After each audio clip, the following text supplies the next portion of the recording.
Hi everyone, welcome to job updates in Telugu YouTube channel. Friends, central government కింద పనిచేసే ministry of డిఫెన్స్లో ఖాళీగా ఉన్నటువంటి 625 గ్రూప్ సి సివిలియన్ ఉద్యోగాలకు నోటిఫికేషన్ రిలీజ్ చేయడం జరిగింది. మీరు ఇక్కడ థంబ్నెయిల్లో చూసుకుంటే తక్కువ కాంపిటీషన్ ఉండే ఉద్యోగాలు అని ఇవ్వడం జరిగింది. ఎందుకు ఇలా పెడుతున్నాను అంటే ఈ జాబ్స్కి చాలామంది అభ్యర్థులు అప్లై చేసుకోరు. ఒకవేళ అప్లై చేసుకున్నప్పటికీ కూడా ఒక పోస్ట్కి 5 మందిని కానీ లేదా ఒక పోస్ట్కి 7 మందిని కానీ ఈ విధంగా మాత్రమే సెలక్షన్ ప్రొసీజర్కి పిలవడం జరుగుతుందన్నమాట. సో మనం మామూలుగా చూసుకున్నట్లయితే ఏదైనా జాబ్కి నోటిఫికేషన్ రిలీజ్ అయినప్పుడు ఒక పోస్ట్కి 200-300 మంది పోటీ అనేది ఉంటారు. బట్ ఈ గ్రూప్ సి సివిలియన్ పోస్టులకి ఎక్కువ మంది అభ్యర్థులు ఇంట్రెస్ట్ చూపించకపోవడం వలన దీనికి కాంపిటీషన్ అనేది చాలా తక్కువ ఉంటుంది.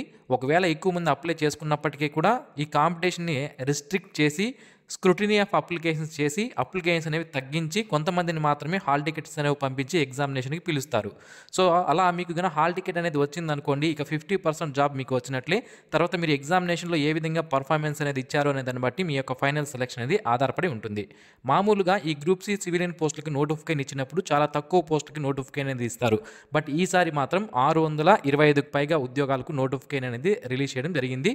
అండ్ శాలరీస్ చూసుకుంటే మనకి 40,000 నుంచి 60,000 వరకు మధ్యలో శాలరీ అనేది రావడం జరుగుతుంది. క్వాలిఫికేషన్స్ అయితే 10th క్వాలిఫికేషన్తో కొన్ని పోస్టులు, ఇంటర్మీడియట్తో కొన్ని పోస్టులు, ఐటీఐ చేసిన వాళ్ళకి కొన్ని, అలాగే డిప్లొమా క్వాలిఫికేషన్తో కూడా కొన్ని పోస్టులకి నోటిఫికేషన్ అనేది ఇచ్చారు. ఈ నోటిఫికేషన్ సంబంధించినటువంటి పూర్తి వివరాలు ఈ వీడియోలో నేను మీకు తెలియజేస్తాను. వీడియో చివరి వరకు చూస్తే మీకు పూర్తి డీటెయిల్స్ అర్థమవుతాయి. ఏ విధంగా అప్లికేషన్ చేసుకోవాలి అనేది కూడా ఈ వీడియోలో నేను మీకు తెలియజేస్తాను. మై డియర్ ఫ్రెండ్స్, మనలో ప్రతి ఒక్కరికి different type of qualifications, different type of skills అనేవి ఉంటాయి. అయితే మన స్కిల్కి మరియు క్వాలిఫికేషన్కి తగ్గట్టుగా జాబ్స్ అనేవి దొరక్క మనం చాలా ఇబ్బంది పడుతుంటాం. అయితే మిస్టర్ విజయ్ .in అనే వెబ్సైట్ వాళ్ళు ఏం చేస్తున్నారంటే, ఇక్కడ వీరి వెబ్సైట్లో ఆల్రెడీ కంపెనీస్ ఏవైతే ఉంటాయో వాళ్ళు, కాంట్రాక్టర్లు, అలాగే బిజినెస్ మ్యాన్లు, షాప్ ఓనర్సు, ఇలా ప్రతి ఒక్కరూ కూడా ఇందులో ఎంప్లాయర్గా వారి యొక్క లాగిన్ అనేది క్రియేట్ చేసుకొని జాబ్స్ అనేవి ఇస్తుంటారు. అయితే మనం ఏం చేయాలి అంటే నిరుద్యోగులు ఈ వెబ్సైట్లో క్యాండిడేట్ లాగిన్లో మనము రిజిస్ట్రేషన్ అనేది చేసుకుని మన ప్రొఫైల్ని కానీ క్రియేట్ చేసుకుంటే ఈ విధంగా మన యొక్క స్కిల్స్ మరియు క్వాలిఫికేషన్స్ తగ్గట్టుగా ఏవైనా జాబ్స్ అనేవి వచ్చినప్పుడు ఆ ఎంప్లాయర్లే మనల్ని పిక్ చేసుకొని డైరెక్ట్గా మనకి కాల్ చేసి మనకి జాబ్స్ అనేవి ప్రొవైడ్ చేయడం అనేది జరుగుతుందన్నమాట. అయితే ఈ వెబ్సైట్ లింక్ని వీడియో కింద డిస్క్రిప్షన్లో ప్రొవైడ్ చేశాను, ఒకసారి చెక్ చేయండి. డియర్ ఫ్రెండ్స్, మొదటగా మనము వివిధ రాష్ట్రాల్లో ఉన్నటువంటి వివిధ డిఫెన్స్ సెంటర్లో ఖాళీగా ఉన్న ఉద్యోగాలను ఇక్కడ మనకి ఇవ్వడం జరిగింది. ఇవన్నీ కూడా టోటల్ వేకెన్సీస్ నేను మీకు ఇక్కడ చూపిస్తున్నాను. ఇవి కొన్ని రాష్ట్రాల్లో వేరే చోట్ల ఉన్నాయి. అది కూడా ఎక్కడెక్కడ ఉన్నాయని నేను మీకు తెలియజేస్తాను. సో మొదటగా మనకి ఏమేమి వేకెన్సీస్ ఉన్నాయని చూసినట్లయితే ఫార్మాసిస్ట్ అనే వేకెన్సీ ఒకటి ఉంది. దాని తర్వాత మనకి లోయర్ డివిజన్ క్లర్క్ 56 వేకెన్సీస్ ఉన్నాయి. ఎలక్ట్రీషియన్ హైలీ స్కిల్డ్ 2 అనే వేకెన్సీస్ 63 ఇవ్వడం జరిగింది. Firemen 36, tradesmen mate 230, vehicle mechanic 100, fitter skilled 50 ఉన్నాయి. మిగిలిన వేకెన్సీస్ కొన్ని మనకి అన్స్కిల్డ్ మరియు స్కిల్డ్ సంబంధించినటువంటి వేకెన్సీస్, రిమైనింగ్ వేకెన్సీస్ ఉన్నాయి. ఈ జాబ్స్కి సంబంధించి లెవెల్ 5 అనే పే లెవెల్ ఉన్నటువంటి పోస్టులకైతే మనకి శాలరీ అనేది 80,000కు పైగా రావడం జరుగుతుంది. లెవెల్ 2 పోస్టులకైతే మనకి 40,000కు పైగా వస్తుంది. లెవెల్ 1 పోస్టులకి 35,000కు పైగా శాలరీ రావడం జరుగుతుంది. లెవెల్ 4 పోస్టులకి 50,000కు పైగా శాలరీ అనేది మనకి రావడం జరుగుతుంది. మరి ఈ పోస్టులకు సంబంధించి మనకి ఇది official notification. Directorate general of electronics and mechanical engineer అంటే మనకి ఇక్కడ మినిస్ట్రీ ఆఫ్ డిఫెన్స్లో డిఫెన్స్ డిపార్ట్మెంట్లో మనకి మళ్ళీ ఈ ఎలక్ట్రానిక్స్ అండ్ మెకానికల్ ఇంజనీర్స్ అనేది సపరేట్ సెక్షన్ అనమాట. ఇందులో మనకి ఈ వేకెన్సీస్ని గ్రూప్ సి వేకెన్సీస్ని ఫిల్ చేస్తున్నారు. సో ఇక్కడ మనం చూసుకున్నట్లయితే మనకి దేశవ్యాప్తంగా ఉన్నటువంటి వివిధ రాష్ట్రాల్లో ఈ వేకెన్సీస్ అనేది ఇచ్చారు. సో ఇక్కడ మనకి వివిధ రకాల్లో ఎక్కడెక్కడ ఏ సెంటర్లో అంటే మనకి ఎస్టాబ్లిష్మెంట్ సెంటర్స్ అంటాం వీటిని, ఈ మినిస్ట్రీ ఆఫ్ డిఫెన్స్కి సంబంధించినటువంటి ఆఫీసులని, అక్కడ మనకి ఈ వేకెన్సీస్ని ఇవ్వడం జరిగింది. సో డిఫరెంట్ స్టేట్స్లో డిఫరెంట్ టైప్ ఆఫ్ వేకెన్సీస్ మనకి ఇక్కడ ఇచ్చారు. సో మీకు ఎక్కడ కావాలంటే అక్కడ అప్లై చేసుకోవచ్చు అండి.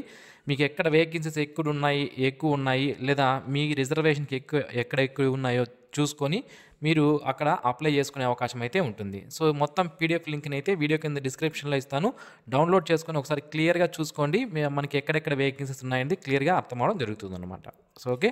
సో నెక్స్ట్ ఈ పోస్టులకు సంబంధించి క్వాలిఫికేషన్ విషయానికి వస్తే ఫార్మాసిస్ట్ అనే పోస్ట్కి ఇంటర్మీడియట్ పాస్ అయి ఉండాలి. 2 years డిప్లొమా ఇన్ ఫార్మసీ చేసిన వాళ్ళు అప్లై చేసుకోవాల్సి ఉంటుంది. ఎలక్ట్రీషియన్ అనే పోస్టుకి 10th తర్వాత మనకి ఐటీఐ చేసిన వాళ్ళు కానీ లేదా ఇంటర్మీడియట్ తర్వాత ఐటీఐ చేసిన వాళ్ళు 10th తర్వాత కాదు, ఇంటర్మీడియట్ తర్వాత ఐటీఐ చేసిన వాళ్ళు అప్లై చేసుకునే అవకాశం అయితే ఉంటుంది. లేదా ఆర్మ్డ్ ఫోర్సెస్ పర్సన్స్ ఎవరైతే ఉంటారో, ఆల్రెడీ రిటైర్డ్ అయినటువంటి వాళ్ళు, ఎక్స్ సర్వీస్ మెన్ ఎవరైతే ఉంటారో వాళ్ళు మినిమం అటు గ్రేడ్ 1 అనేది పాస్ అయి ఉండాలన్నమాట. నెక్స్ట్ డిజైరబుల్ క్వాలిఫికేషన్గా మనకి వొకేషనల్ ట్రేడ్ సర్టిఫికేట్ అనేది అడగడం జరిగింది. ఇక్కడ మీకు ఒక విషయం చెప్పాలి, డిజైరబుల్ అంటే ఈ క్వాలిఫికేషన్ ఉన్నా లేకపోయినా అప్లై చేసుకోవచ్చు. ఎసెన్షియల్ అన్న క్వాలిఫికేషన్ ఏదైతే ఉందో ఇది తప్పనిసరిగా ఉండాలి. నెక్స్ట్ టెలికామ్ మెకానిక్కి ఈ రెండింటికి కూడా ఒకే క్వాలిఫికేషన్ అనేది ఇవ్వడం జరిగింది. అంటే రెస్పెక్టివ్ ట్రేడ్లో మనము ఐటీ అనేది చేసి ఉండాలన్నమాట. నెక్స్ట్ ఇంజనీరింగ్ ఎక్విప్మెంట్ మెకానిక్ సంబంధించి ఇంటర్మీడియట్తో పాటుగా ఐటీఐ సర్టిఫికేట్ అనేది దీంట్లో ఉండాలి. లేదా బీఎస్సీ విత్ ఫిజిక్స్ కానీ లేదా కెమిస్ట్రీ కానీ అండ్ మ్యాథమెటిక్స్ సబ్జెక్ట్స్ చదివిన వాళ్ళు కూడా దీనికి అప్లై చేసుకోవచ్చు. Next vehicle mechanic armoured fighting వెహికల్కి సంబంధించి ఇంటర్మీడియట్ తర్వాత ఐటీఐ అనేది మోటార్ మెకానిక్ ట్రేడ్లో చేసి ఉండాలి, దానికి అప్లై చేసుకోవచ్చు. Next armed mechanic highly skilled అనే పోస్ట్కి ఇంటర్మీడియట్ తర్వాత ఐటీఐ అనేది ఫిట్టర్ ట్రేడ్లో చేసిన వాళ్ళు అప్లై చేసుకోవచ్చు. డ్రాఫ్ట్స్మెన్ గ్రేడ్ 2 అనే పోస్ట్కి 10th లేదా ఈక్వలెంట్ క్వాలిఫికేషన్తో పాటుగా 3 years diploma in mechanical engineering లేదా ఈక్వలెంట్ క్వాలిఫికేషన్ ఉన్న వాళ్ళు అప్లై చేసుకునే అవకాశం అయితే ఉంటుంది. లేదా 2 years డిప్లొమా సర్టిఫికేట్ డ్రాఫ్ట్స్మెన్లో చేసి ఐటీఐ చేసిన వాళ్ళు అప్లై చేసుకోవచ్చు. 3 years ఎక్స్పీరియన్స్ అనేది ఇందులో ఉండాలి. నెక్స్ట్ స్టెనోగ్రాఫర్ గ్రేడ్ 2కి సంబంధించి ఇంటర్మీడియట్ పాస్ అయ్యి స్టెనోగ్రఫీ స్కిల్స్ ఉన్న వాళ్ళు అప్లై చేసుకునే అవకాశం అయితే ఉంటుంది. మిషనిస్ట్ స్కిల్డ్ అనే పోస్ట్కి ఐటీఐ అనేది చేసి ఉండాలి. అది మిషనిస్ట్లో కానీ, టర్నర్లో కానీ, మిల్ రైట్లో కానీ, ప్రిసిషన్ గ్రైండర్లో కానీ చేసిన వాళ్ళు అప్లై చేసుకోవచ్చు. నెక్స్ట్ ఫిట్టర్ స్కిల్డ్ సంబంధించి, అలాగే టిన్ అండ్ కాపర్ స్మిత్ స్కిల్డ్ సంబంధించి, అప్ హోల్స్టర్ స్కిల్డ్ సంబంధించి, మౌల్డర్ అలాగే వెల్డర్, వెహికల్ మెకానిక్ ఈ పోస్టులకి రెస్పెక్టివ్ ట్రేడ్లో ఐటీఐ ఎవరైతే కంప్లీట్ చేస్తుంటారో వాళ్ళు అప్లై చేసుకునే అవకాశం అయితే ఉంటుంది. నెక్స్ట్ స్టోర్ కీపర్ అనే పోస్ట్కి ఇంటర్మీడియట్ పాస్ అయితే సరిపోతుంది, ఇతర ఎటువంటి క్వాలిఫికేషన్స్ అవసరం లేదు, జస్ట్ మనం ఇంటర్మీడియట్ పాస్ అయితే సరిపోతుంది. ఇక లోయర్ డివిజన్ క్లర్క్ అనే పోస్ట్కి ఇంటర్మీడియట్ పాస్తో పాటుగా 35 words per minute English typing కానీ లేదా 30 words per minute Hindi typing కానీ వస్తే అప్లై చేసుకోవచ్చు. ఇప్పుడు మీకు టైపింగ్ రాకపోయినా పర్లేదు, అప్లై చేసుకున్న తర్వాత అయినా నేర్చుకోవచ్చు. తర్వాత స్కిల్ టెస్ట్కి వెళ్ళినప్పుడు మీరు పర్ఫార్మెన్స్ అనేది ఇస్తే సరిపోతుంది. Next civilian motor driver ordinary గ్రేడ్కి సంబంధించి 10th పాస్ అయి ఉండాలి. సివిలియన్ డ్రైవింగ్ లైసెన్స్ అనేది హెవీ వెహికల్స్ మరియు 2 years ఎక్స్పీరియన్స్ అనేది మనకి ఉండాలి. ఇక ఫైర్ ఇంజిన్ డ్రైవర్కి సంబంధించి 10th పాస్ లేదా ఈక్వలెంట్ క్వాలిఫికేషన్తో పాటుగా 3 years ఎక్స్పీరియన్స్ అనేది డ్రైవింగ్లో ఉండాలి, ఫిజికల్గా ఫిట్గా ఉండాలి. నెక్స్ట్ ఫైర్మెన్ అనే వేకెన్సీకి 10th లేదా ఈక్వలెంట్ క్వాలిఫికేషన్తో పాటుగా తప్పనిసరిగా ఈ maintenance of fire extinguishers, house fittings దీనికి సంబంధించినటువంటి నాలెడ్జ్ అనేది ఉండాలి. సర్టిఫికేట్ ఉంటే ఇంకా మీకు బెనిఫిట్ అనేది అవుతుంది. నెక్స్ట్ కుక్ పోస్టుకు సంబంధించి 10th లేదా ఈక్వలెంట్ క్వాలిఫికేషన్తో పాటుగా ఇండియన్ కుకింగ్ గురించి ప్రొఫిషియన్సీ నాలెడ్జ్ అనేది ఉండాలి. నెక్స్ట్ ట్రేడ్స్మెన్ మేట్ అనే పోస్టులకి ఇవే కదా ఎక్కువ ఉన్నాయి, దీనికి ఎటువంటి ఎక్స్పీరియన్స్ ఏమీ అవసరం లేదు, జస్ట్ 10th పాస్ అంటే అప్లై చేసుకోవచ్చు. బార్బర్ అనే పోస్ట్కి 10thతో పాటుగా బార్బర్ ట్రేడ్కి సంబంధించినటువంటి నాలెడ్జ్ అనేది ఉండాలి. వాషర్మ్యాన్కి 10th క్వాలిఫికేషన్తో పాటుగా మనకి వాషర్మ్యాన్కి సంబంధించినటువంటి ట్రేడ్స్కి సంబంధించినటువంటి మన దగ్గర నాలెడ్జ్ అనేది ఉండాలి. నెక్స్ట్ మల్టీ టాస్కింగ్ స్టాఫ్ ఉద్యోగాలు ఇందులో డిఫరెంట్ ఉంటాయి. మళ్ళీ డ్రాఫ్టర్ అని, మెసెంజర్ అని, సర్చర్ అని, గార్డెనర్ అని, సఫైవాల్ అని, చౌకీదార్ అని, బుక్ బైండర్ అని ఉంటాయి. వీటికి 10th లేదా ఈక్వలెంట్ క్వాలిఫికేషన్ ఉన్న వాళ్ళు అప్లై చేసుకోవచ్చు. అయితే ఈ డ్యూటీస్ గురించి ఎవరికైతే నాలెడ్జ్ ఉంటుందో వాళ్ళకి 1 year ఎక్స్పీరియన్స్ ఎవరికైతే ఉంటుందో వాళ్ళకి ప్రిఫరెన్స్ అనేది ఇవ్వడం జరుగుతుంది.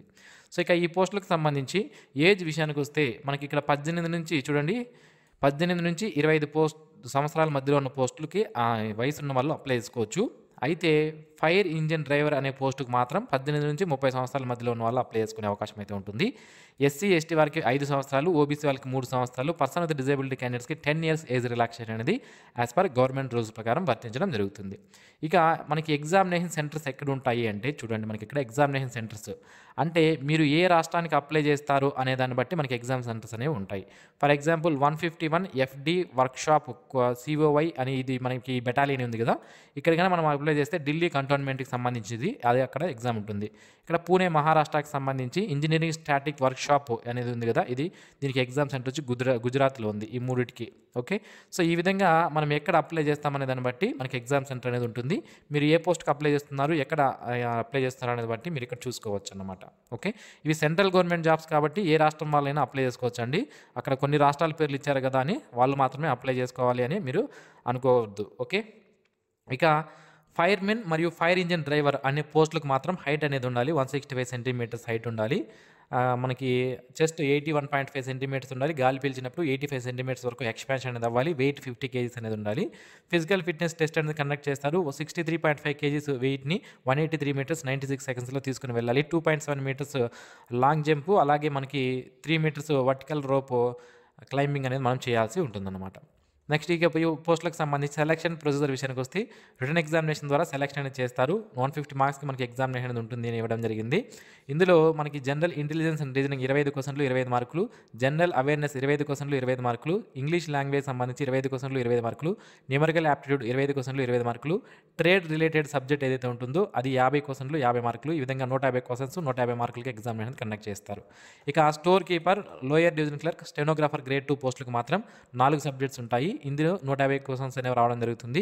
జనరల్ ఇంటెలిజెన్స్ అండ్ రీజనింగ్ 25 క్వశ్చన్లు 25 మార్కులు, జనరల్ అవేర్నెస్ 25 క్వశ్చన్లు 25 మార్కులు, ఇంగ్లీష్ లాంగ్వేజ్ 50 క్వశ్చన్లు 50 మార్కులు, న్యూమరికల్ యాప్టిట్యూడ్ 50 క్వశ్చన్లు 50 మార్కులు. ఈ విధంగా 150 క్వశ్చన్స్కి 150 మార్కులకి ఎగ్జామినేషన్ కండక్ట్ చేస్తారు. Next cook, barber, washermen, multi tasking staff and tradesmen mate అనే పోస్టులకు మాత్రం ఈ విధంగా సెలక్షన్ అనేది సేమ్ సిలబస్ ఉంటుంది. జనరల్ ఇంటెలిజెన్స్ రీజనింగ్ 50 క్వశ్చన్లు 50 మార్కులు, జనరల్ అవేర్నెస్ 50 క్వశ్చన్లు 50 మార్కులు, అండ్ ఇంగ్లీష్ లాంగ్వేజ్ సంబంధించి 25 క్వశ్చన్లు 25 మార్కులు, న్యూమరికల్ యాప్టిట్యూడ్ సంబంధించి 25 క్వశ్చన్లు 25 మార్కులు. సో టోటల్ 150 క్వశ్చన్స్ 150 మార్క్స్కి ఎగ్జామినేషన్ కండక్ట్ చేస్తారు. అండ్ మనకి నెగిటివ్ మార్క్స్ కూడా ఉంటాయని మనకి ఇక్కడ క్లియర్గా మెన్షన్ చేశారు. 0.25 నెగిటివ్ మార్క్స్ కూడా ఉంటాయి. ఇక దీనికి సంబంధించినటువంటి అడ్మిట్ కార్డ్స్ కానీ ఏదైనా రిలీజ్ అయినప్పుడు నేను మీకు తెలియజేస్తాను. అయితే ఏ విధంగా అప్లికేషన్ చేయాలంటే ఇది మనకి అప్లికేషన్ ఫామ్ అండి. మనకి నోటిఫికేషన్ PDF 13 పేజ్లో మనకి అప్లికేషన్ ఫామ్ అనేది వాళ్ళే ఇవ్వడం జరిగింది. సో ఇది ప్రింట్ తీసుకొని మీరు పెన్నుతో కానీ లేదా టైప్ అనేది చేసుకోవచ్చు. పెన్నుతో రాయండి. సో ఇక్కడ రీసెంట్ పాస్పోర్ట్ సైజు అంటించాలి. మన యొక్క బేసిక్ డీటెయిల్స్ ఏవైతే ఉంటాయో, మన యొక్క పేరు, ఏ పోస్ట్కి అప్లై చేస్తున్నాము, మన father name, mother name, date of birth, మన యొక్క ఏజ్, నేషనాలిటీ, మన రిలీజియన్ ఏంటి, మన ప్రజెంట్ అడ్రస్ ఏంటి అండ్ పర్మనెంట్ అడ్రస్ ఏంటి, మన కేటగిరీ ఏంటి, ఇవన్నీ కూడా ఫిల్అప్ చేసి, ఇవన్నీ కూడా మన బేసిక్ డీటెయిల్సే కదండి. సో మనందరికీ తెలిసినవే. ఇవన్నీ ఫిల్ చేసి ఇక్కడ సైన్ చేసి మనము ఇక్కడ చూడండి దీంతో పాటుగా మన డాక్యుమెంట్స్ జిరాక్స్ ఏవైతే ఉంటాయో వాటిని అటాచ్ చేసి ₹5 పోస్టల్ స్టాంప్ అనేది అంటించి దీనికి మనం పంపించాల్సి ఉంటుందన్నమాట. సో ఏ అడ్రస్కి పంపించాలి అనేది కూడా మనకి ఇక్కడ క్లియర్గా మెన్షన్ చేశారండి. మనం ఏ పోస్ట్కి అయితే అప్లై చేస్తున్నామో, ఏ రాష్ట్రానికి అయితే అప్లై చేస్తున్నామో దానికి సంబంధించి సపరేట్గా మనము పంపించాలన్నమాట. చూడండి, ఫర్ ఎగ్జాంపుల్ ఈ ఫస్ట్ పోస్ట్కి మీరు అప్లై చేయాలనుకుంటే ఈ కమాండర్ హెడ్ క్వార్టర్స్ బేస్ అని ఉంది కదా, దీనికి పంపించాలి. లేదు, ఇక్కడ మనకి డిఫరెంట్ టైప్ ఆఫ్ వేకెన్సీస్ ఉన్నాయి. సో మీరు ఎక్కడ అప్లై చేస్తున్నారో దాన్ని బట్టి ఆ పోస్టల్ అడ్రస్ అనేది మారడం జరుగుతుందన్నమాట. ఓకే, ఈ విధంగా మనం ఆన్లైన్లో అప్లై చేసుకోవడానికి అవకాశం లేదు, ఆఫ్లైన్లోనే చేసుకోవాలి అది. ఓకే, సో ఇది ఫ్రెండ్స్ ఈ నోటిఫికేషన్ సంబంధించి. ఈ వీడియో నచ్చినట్లయితే లైక్ చేయండి, మీ ఫ్రెండ్స్కి షేర్ చేయండి. Thanks for watching this video. Have a nice day friends.